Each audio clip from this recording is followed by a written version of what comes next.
There was a time in my career, in my life, where I looked at all the apex leaders I looked up to for a long time. And when I saw the back end of their careers, it didn't go well.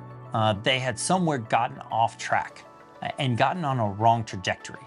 And you probably weren't able to identify it on the front end. But I was starting to see some of the things in my life that I was like, okay, if I continue on this path, I'm gonna get derailed. I'm gonna be in a bad spot.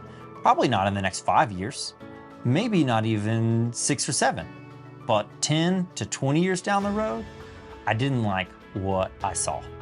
And so I decided to make some changes. And the most critical part of that change was that I got an executive coach.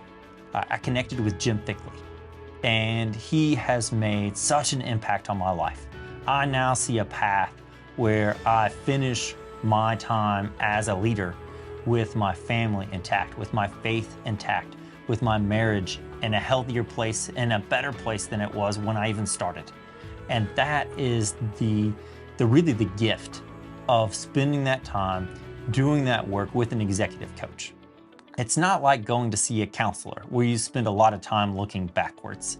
Executive coaching, what I found is it's about looking forwards and saying, okay, what are my next steps? How do I make the right decisions and the right choices in my life, the small critiquing details, and move forward as a leader that is gonna have resonance and excellence in every aspect of my life, not just the professional part.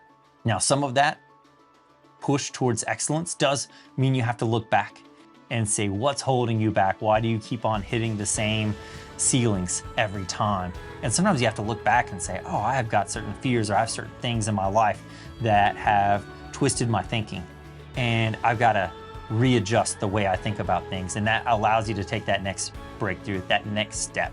But I would say over the last 2 years of working with Jim, he's changed my life fundamentally. For my family, for my marriage, for my business, all of those things are going to reap huge benefits because of my work and because of what Jim has done working with me over the last couple of years. It's probably the single best investment that I think a leader can make.